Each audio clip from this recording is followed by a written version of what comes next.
அனைவருக்கும் அடையாளம் இளவரசனின் அன்பு வணக்கம். நம்ம பிஜிடிஆர்பி ரிசல்ட் அனாலிசிஸில் நீ காமர்ஸ் மேஜர் பற்றி தாங்க பார்க்க போகிறோம். ஏற்கனவே நம்ம மற்ற மேஜருக்கெலாம் வீடியோஸ் போட்டிருக்கோம். இந்த மாதிரி வீடியோஸ்லாம் உங்களுக்கு அடுத்து வரக்கூடிய பிஜிடிஆர்பி தேர்வுக்கு ஒரு அடித்தளமாக ஒரு ஐடியாவை கொடுக்கக்கூடிய வீடியோஸாக இருக்கும். இன்றைக்கி நம்ம பார்க்கக்கூடிய சப்ஜெக்ட் வந்து காமர்ஸில் ஆசிரியர் தேர்வு வாரியத்தில் வெளியிடப்பட்டிருக்கக்கூடிய 190. இந்த 190 கேண்டிடேட்ஸில் ஃபீமேல் பார்த்தோம்னா 126, மேல் பார்த்தோம்னா 64 பேரும் தேர்ச்சி பெற்றிருக்காங்க.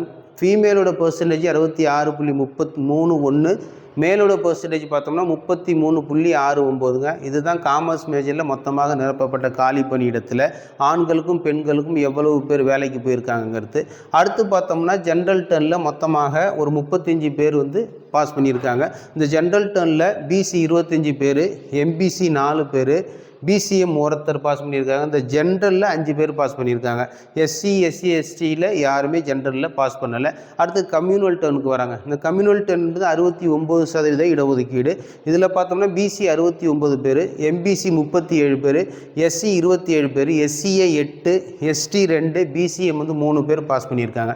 அடுத்து முக்கியமானதாக என்ன பண்ண போகிறோம்னா கட் ஆஃப் மார்க் பார்க்க போகிறோம். கட் ஆஃப் மார்க் பார்த்தோம்னா ஜென்ரல் டர்னில் 91, செகண்டரி டீச்சர்ஸில் 94, பர்சன் வித் டிசபிலிட்டியில் 79.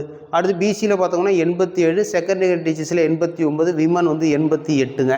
அடுத்து எம்பிசியில் 85, விமன் 84, பர்சன் வித் டிசபிலிட்டியில் 85. எஸ்சியில் பார்த்தோம்னா கட் ஆஃப் 82, விமனில் 81, 68, பர்சன் வித் டிசபிலிட்டியில் வருதுங்க. அடுத்து பார்த்தோம்னா எஸ்சியை 85, 82, எஸ்டியில் 84, 63, பிசிஎம்மில் 81. இது தாங்க காமர்ஸ் மேஜரோட முழுமையான நிலவரம். நீங்கள் காமர்ஸ் மேஜராக இருந்தால் இது ஒரு அடித்தளமாக வச்சுக்கிட்டு ஒரு ஐடியா வச்சுக்கிட்டு அடுத்து வரக்கூடிய தேர்வுக்கு நீங்கள் எவ்வாறு தேர்ச்சி பெற முடியும் என்பது இப்போவிலேருந்து திட்டம் போட்டு கடுமையாக தொடர்ச்சியாக உழைச்சிங்கன்னா நீங்களும் அடுத்த டிஆர்பியில் உங்கள் பேரும் இந்த டிஆர்பி வெப்சைட்டில் வந்து வேலைக்கு போகிறதுக்கு வாழ்த்துக்கள்.